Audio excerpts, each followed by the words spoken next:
Updates మా ప్రతినిధి శ్రీకాంత్ అందిస్తారు. జిల్లాలోని గాయత్రి షుగర్ ఫ్యాక్టరీ భాగోతం పైన అనేక అనుమానాలు అయితే వ్యక్తమవుతున్నాయి. గాయత్రి షుగర్ ఫ్యాక్టరీలో రైతుల పేరిట దాదాపు 2500 మంది రైతుల పేరిట రుణాలు ఫ్యాక్టరీ తీసుకున్నట్టయితే ఒక స్పష్టంగా తెలుస్తుంది. ఎందుకంటే ఐ న్యూస్ ఈ వ్యవహారం పైన యూనియన్ బ్యాంక్ ఏదైతే గాయత్రి షుగర్ ఫ్యాక్టరీ తీసుకుందో నిజామాబాద్లోని నామ్దేవ్ వాడ శాఖ యూనియన్ బ్యాంకు శాఖ నుంచి 2500 మంది రైతుల నుంచి ఏదైతే గాయత్రి షుగర్ ఫ్యాక్టరీ తీసుకుందో ఆ రుణాలు ఆ షుగర్ ఫ్యాక్టరీ వద్ద ఆ బ్యాంకు వద్దే ప్రస్తుతం మనం ఉన్నాం. లోనకెళ్ళి మేనేజర్తో మాట్లాడే ప్రయత్నం కూడా చేశాం. కానీ మీడియాకు మాకు అథారిటీస్ లేవు, మీడియాకు చెప్పే అథారిటీస్ లేవు అని చెప్పారు. కానీ ఇంటర్నల్గా అతను అడిగితే మాత్రం పొంతలనేని సమాధానాలు అయితే అక్కడి నుంచి వస్తున్నాయి. అసలు ఇది ఎట్లా, ఏదైతే రైతు ఏ గ్రామంలో అయితే ఉంటాడో ఆ గ్రామంలో ఉన్నటువంటి సొసైటీ ద్వారానో లేదా అక్కడ ఉన్నటువంటి బ్యాంకు ద్వారానో రైతు అక్కడ లోన్ తీసుకునే అవకాశం ఉంటుంది. కానీ ఇక్కడ నుంచి నిజామాబాద్ బ్రాంచ్ నుంచి అది యూనియన్ బ్రాంచ్ నుంచి ఎలా ఇస్తారు అక్కడ ఉన్నటువంటి రైతులకు, ఈ జిల్లా కాకుండానే దానిపైన ఐ న్యూస్ ప్రశ్నించడం కూడా జరిగింది. ఈ నేపథ్యంలో ఆ సదరు బ్యాంకు మేనేజర్ ఎవరైతే గాయత్రి షుగర్ ఫ్యాక్టరీ ఉందో ఇది ఒక ట్రైపార్టెడ్ అగ్రిమెంట్ ద్వారా రైతుల పేరు మీద రుణాలు తీసుకున్నారని చెప్తున్నారు. దీంట్లో ముగ్గురు ఉంటారు. ఒకటి బ్యాంకు ఏదైతే ట్రైపార్టెడ్ అగ్రిమెంట్ ఉందో దీంట్లో మొదటగా బ్యాంకు, ఆ తర్వాత గ్యారంటరీ బెనిఫిషియర్ గాయత్రి షుగర్ ఫ్యాక్టరీ వాళ్ళు, తర్వాత మూడో పార్టీ అంటే ఎండ్ బెనిఫిషరీ ఫార్మర్. మొదట బెనిఫిషరు బ్యాంకు, రెండవ బెనిఫిషరు గాయత్రి షుగర్ ఫ్యాక్టరీ, మూడవ బెనిఫిషరు ఫార్మర్. అంటే ఇది దీనిపైన అసలు ఒక స్కామ్ లాగా ఉందా అనే అనుమానాలు కూడా వ్యక్తమవుతున్నాయి. ఎందుకంటే ఇప్పటివరకు గాయత్రి షుగర్ ఫ్యాక్టరీస్ యాజమాన్యం కూడా స్పందించలేదు. ప్రెస్ మీట్ పెట్టి మీడియా సమావేశం ఏర్పాటు చేసి అసలు ఏం జరిగిందో వాళ్ళు చెప్తామని చెప్తున్నప్పటికీ ఇప్పటివరకు గాయత్రి యాజమాన్యం అయితే మీడియా ముందుకు రాలేదు. అసలు వాళ్ళు ఎందుకు తీసుకున్నారు ఏంటి అనే దానిపైన ఇంతవరకు గాయత్రి షుగర్ ఫ్యాక్టరీ వాళ్ళైతే నోరు మెదపలేదు. ఆ యాజమాన్యం మీడియా సమావేశం పెట్టి చెప్తామని చెప్తున్నారు. అయితే ఇక్కడ అసలు విషయానికి వస్తే 2500 మంది ఎవరైతే రైతులు ఉన్నారో ఈ చెరుకు పండించేటువంటి రైతులు కావచ్చు, ఇతరత్ర. అయితే చెరుకు పండించే రైతులు గాయత్రి షుగర్ ఫ్యాక్టరీతో ఒప్పందం ఉంటుంది. ఎందుకంటే ఈ చెరుకు పండించిన పంటను తమ ఫ్యాక్టరీకి వచ్చి క్రషింగ్ కోసం తమ ఫ్యాక్టరీలోనే అమ్మేందుకు ఒక ఒప్పందం ఉంటుంది. అయితే ఈ గాయత్రి షుగర్ ఫ్యాక్టరీ యాజమాన్యం ఎవరితో ఏ రైతులతో ఒప్పందం కుదుర్చుకుందో వాళ్ళ సంతకాలు తీసుకొని, అంటే పాస్బుక్లు కావచ్చు, వాళ్ళ బ్యాంక్ డీటెయిల్స్ కావచ్చు, గాయత్రి షుగర్స్ యాజమాన్యం దగ్గర ఉంటుంది. సో ఈ రైతులు ఎవరైతే చెరుకు తీసుకొని గాయత్రి షుగర్ ఫ్యాక్టరీలోకి వెళ్ళేటువంటి రైతులు ఉంటారో దాదాపు 2500 మంది రైతులు. ఈ 2500 మంది రైతుల మీద రుణం తీసుకున్నట్టు, రైతు లోన్ తీసుకున్నట్టు వాళ్ళకు మెసేజ్లు వచ్చాయి. కానీ రైతులు ఎలాంటి లోన్ తీసుకోలేదు.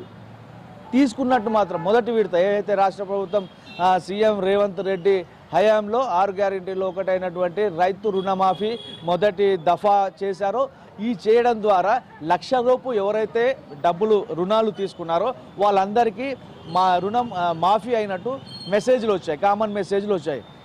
నేను అంటే ఒక రైతు చెప్తున్న పరిస్థితి ఏంటంటే, నేను ఎలాంటి రుణం తీసుకోలేదు కానీ నాకు రుణమాఫీ అయినట్టు పలానా ఇంత అమౌంట్, ఏదైతే ఓ రైతు కాంప్లైంట్ కూడా ఇవ్వడం జరిగింది, నాకు ఇంత అమౌంట్ వచ్చింది, రుణం అయ్యిందని చెప్పేసి మెసేజ్ వచ్చిందని చెప్పేసి ఇట్లా ఎవరైతే రైతులు ఉన్నారో ఒకరొకరి అడ్లూరు ఎల్లారెడ్డి అంటే కామారెడ్డి జిల్లా ఎవరైతే చెరుకు రైతులు ఉంటారో ఒకరినొకరు సంప్రదించగా నాకు వచ్చింది అంటూ దాదాపు 400 మంది రైతులకు ఈ మెసేజ్లు రావడం, 1,00,000 రూపు రుణమాఫీ తీసుకోకుండా రుణం మాఫీ అయినట్టు వారికి రావడంతో వీళ్ళంతా అవాక్కైనటువంటి పరిస్థితి. అయితే వీళ్ళు షుగర్ ఫ్యాక్టరీ యాజమాన్యం పైన అనుమానం వచ్చి రైతులంతా అడగడం జరిగింది. అయితే ఇన్లాస్ ఏదైతే రైతుల పేరు మీద షుగర్ ఫ్యాక్టరీ ముందస్తుగా లోన్ తీసుకుంటుంది. అంటే మనం అసలు ఈ తతంగం ఏంటి అనే దానిపైన లోతుగా బ్యాంకు అధికారులను అడిగితే ఈ దాంట్లో రైతుల పేరు మీద గాయత్రి షుగర్ ఫ్యాక్టరీ లోన్లు తీసుకుంటుంది. అనంతరం రైతులకు అవసరమైనప్పుడు ఏదైతే చెరుకు పంట పండించేటప్పుడు రైతులకు అవసరమైనటువంటి విత్తనాలు కానీ ఎరువులు కానీ గాయత్రి షుగర్ ఫ్యాక్టరీ వాళ్లకు ఇస్తుంది. ఇచ్చిన తర్వాత ఎప్పుడైతే చెరుకు పంట వస్తుందో ఆ పంటను ఫ్యాక్టరీకి తీసుకెళ్ళినప్పుడు ఫ్యాక్టరీలో వీళ్ళకు వచ్చేటువంటి అమౌంట్లో వీళ్ళు ఇచ్చేటువంటి విత్తనాలు కావచ్చు, ఎరువులు కావచ్చు, ఆ అమౌంట్ని కట్ చేసుకొని మిగతా అమౌంట్ ఇస్తారు. సో వీళ్ళ పేరు మీద రుణాలు బ్యాంకు తీసుకుంటుంది. బ్యాంకు తీసుకున్నటువంటి రుణాలను వీళ్ళకు విత్తనాల రూపంలో, ఎరువుల రూపంలో ఇస్తామంటున్నారు. ఇచ్చిన తర్వాత చెరుకు పండిన తర్వాత క్రషింగ్ కోసం చెరుకు వచ్చినప్పుడు చెరుకు మీద వచ్చేటువంటి బిల్లులు కట్ చేసుకుంటారు. అంటే ఇక్కడ స్పష్టంగా ఏమర్థమవుతుందంటే రైతులకు తెలియకుండానే ఈ రుణాలు గాయత్రి యాజమాన్యం తీసుకున్నట్టు ఒక లెక్క. వీళ్ళేమో రైతులకు తెలిసే రైతుల సంతకాలు తీసుకొనే మేము ఈ లోన్ తీసుకున్నామని చెప్పేసి గాయత్రి షుగర్ ఫ్యాక్టరీ చాలా కన్ఫ్యూజన్గా ఉంది దీంట్లో. ఎందుకంటే రైతులకు వీళ్ళు సబ్సిడీ అంటే రుణాలు నేరుగా డబ్బులు చేతికి ఇవ్వకుండా ఏదైతే గాయత్రి షుగర్ ఫ్యాక్టరీ యాజమాన్యం ఉందో విత్తనాల కోసం అని కావచ్చు, ఎరువుల కోసం అని కావచ్చు, రైతులకు నేరుగా డబ్బులు ఇవ్వకుండా విత్తనాలే వాళ్ళకు సరిపడా ఎకరం ఉన్న వాళ్ళకి ఎకరం విత్తనాలు, 2 ఎకరాలు ఉన్న వాళ్ళకు 2 ఎకరాల విత్తనాలు, అట్లా విత్తనాలు కావచ్చు, ఎరువులు కావచ్చు, రైతులకు సరిపడా నేరుగా వీళ్ళే ఇస్తారు, డబ్బులు ఇవ్వరు. కానీ ఇక్కడ గాయత్రి షుగర్ ఫ్యాక్టరీ వాళ్ళు రైతుల పేరు మీద దాదాపు 2500 మంది రైతుల పేరు మీద రుణాలు తీసుకున్నారు. ఈ రుణాలు తీసుకున్నప్పుడు రైతులకు సంబంధం లేదు. రైతులకు తెలియకుండానో తెలుసో రైతులు ఏ ఒప్పందం ప్రకారం సంతకాలు పెట్టారో కానీ రైతులకు మాత్రం రుణాలు మాఫీ అయినట్టు, అంటే ₹1,00,000 లోపు రుణాలు మాఫీ అయినట్టు మెసేజ్లు రావడంతో రైతులంతా అవాక్కవుతున్నటువంటి పరిస్థితి. మరి ఇది ఎందుకు వచ్చింది ఏంటి అని చెప్పేసి వ్యవసాయ శాఖదారులను కూడా అడగడం జరిగింది. వ్యవసాయ శాఖ అధికారులు లెక్కల ప్రకారం దాదాపు 2500 మందికి రైతులకు రుణాలు ఇచ్చినట్లుగా లెక్కలు చెప్తున్నాయి. మరి ఇది గాయత్రి షుగర్ ఫ్యాక్టరీస్ తప్ప లేకపోతే రైతుల తప్ప బ్యాంకుదా? ఇక్కడ ఈ రుణాలకు మంజూరుకు సంబంధించి ఒక రైతు రుణం తీసుకోవాలనుకుంటే ఆ రైతుకు సంబంధించినటువంటి పట్టా పాస్బుక్ ఏదైతే సదరు బ్యాంకు ఉంటుందో వ్యవసాయ శాఖ అగ్రికల్చర్ ఆఫీసర్కి అనుసంధానంగా ఈ పంట రుణాలు బ్యాంకు ఇవ్వడం జరుగుతుంది. ఆ పాస్బుక్ కూడా బ్యాంకర్ తన దగ్గర కొన్ని చోట్ల బ్యాంకర్లు ఉంచుకుంటారు. కానీ ఇక్కడ 2500 మంది రైతుల పేరిట రుణాలు మంజూరైనట్టు ఏదైతే సెకండ్ బెనిఫిషరీ ఉందో గాయత్రి షుగర్ ఫ్యాక్టరీ బెనిఫిషరీ పూర్తిగా డబ్బులన్నీ గాయత్రి షుగర్ ఫ్యాక్టరీకి వచ్చినటువంటి సందర్భం.